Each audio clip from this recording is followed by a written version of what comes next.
Oke teman-teman, kita akan membahas tentang gardan, jenisnya, kemudian kualitasnya, kemudian fungsi daripada gardan jenis WPL. Kenapa jenis WPL banyak dipakai teman-teman yang sering ngerakit RC.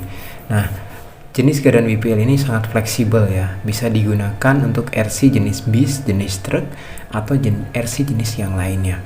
Nah, untuk gardan WPL ini memang didesain dari sananya untuk torsi besar. Jadi untuk mobil-mobil off-road, untuk truk, untuk bis dengan tenaga yang cukup besar. Kalau di bis biasanya cukup menggunakan plastik pun tanpa ada kendala. Tapi untuk di truk kadang-kadang ada yang membutuhkan durability yang tinggi, build up quality yang tinggi. Maka dalamannya harus metal. Tapi ada juga yang cukup menggunakan gear yang bisa dibilang cukup menggunakan gear yang bahannya plastik pun kadang hasilnya juga bisa lebih awet dan kuat. Di depan kita sudah ada 3 model. Yang model yang pertama seperti ini. Ini adalah gardan untuk axle depan ya dia. Fungsinya itu dia bisa menggerakkan roda depan karena kopelnya bisa tersambung langsung ke elektrik motor. Jadi di sini sudah bisa langsung dipasangin tromol kemudian ban.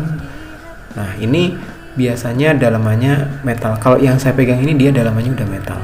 Metal itu apa? Nanti kita bahas ya. Ada yang metal, ada yang plastik itu dalamannya. Nah, kemudian torsinya tetap ini adalah gardan dengan torsi tinggi. Jadi dia mengolah lagi tenaga dari motor itu dia nggak 1:1 gitu. Tapi dia menggunakan beberapa gear lagi tambahan di dalamnya itu. Jadi lebih ringan gitu kalau dipakai buat nanjak. Jadi nggak terlalu memberikan beban. Kemudian ini tinggal disambung nanti ke servo. Servo itu adalah dinamo yang digunakan untuk menggerakkan axle. Jadi dia bisa seperti ini ya, belok ke kiri dan belok ke kanan. Selanjutnya ada center gardan seperti ini. Dia berada di tengah ya. Nanti kita buka dalamannya seperti apa.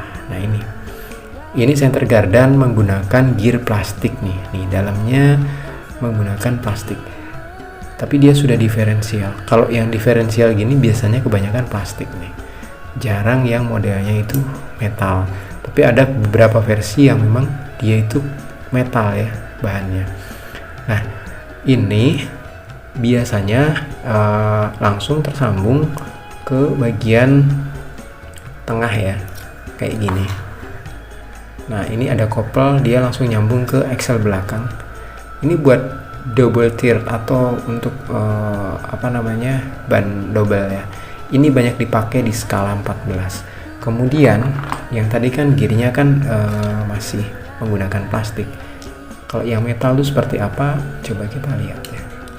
Nah, ini bisa diperhatikan ya, yang tadi plastik. Kalau yang ini bahannya sudah menggunakan bahan yang besi ya. Bahan metal. Keunggulan dari bahan metal ini dia memiliki kekuatan atau durability yang tinggi ya. Jadi untuk nanjak atau untuk ngangkut beban itu dia lebih kuat karena dia menggunakan bahan metal. Walaupun housingnya ini menggunakan plastik, tapi juga cukup kuat gitu ya untuk menahan beban. Yang penting bebannya itu masih di bawah 5 kilo gitu. Kalau untuk RC sendiri biasanya bobot bodi itu sekitar 1 kilo, 1,5 kilo, 1,6 kayak gitu. Jadi nggak nyampe 2 kilo juga sebenarnya. Jadi kalau kendaraan tanpa beban itu sekitar 1,5 kilo. Nah, bebannya itu rata-rata yaitu tergantung banyaknya muatan. Biasanya nggak lebih dari 5 kilo sih sebenarnya bebannya. Kalau udah di atas 5 kilo berarti harus custom ya. Gardannya harus gardan custom. Kemudian nanti dari seluruh gardan ini begitu datang kita nggak bisa langsung pakai, nggak bisa langsung nyambung ke ban. Dia harus menggunakan tromol yang heksagonnya itu hecknya itu masuk ke sini. Nah, seperti ini ya. Saya akan perlihatkan. Nah, ini hecknya seperti ini. Dia bentuknya segi 6.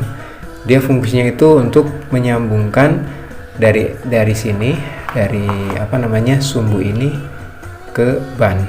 Sehingga ban ini mampu terpasang dengan baik dengan grip yang tidak ngelos gitu nantinya. Karena nggak bisa dibor juga. Kalau dibor kan bulat. Kalau ini dia memang bentuknya harus seperti ini, segi 6. ya agak susah sih bikinnya. Tapi kalau misalkan pakai 3D printing, ini bisa akurat banget, bisa langsung masuk ke situ. Oke, itu aja penjelasannya, mudah-mudahan dapat dipahami dan dimengerti.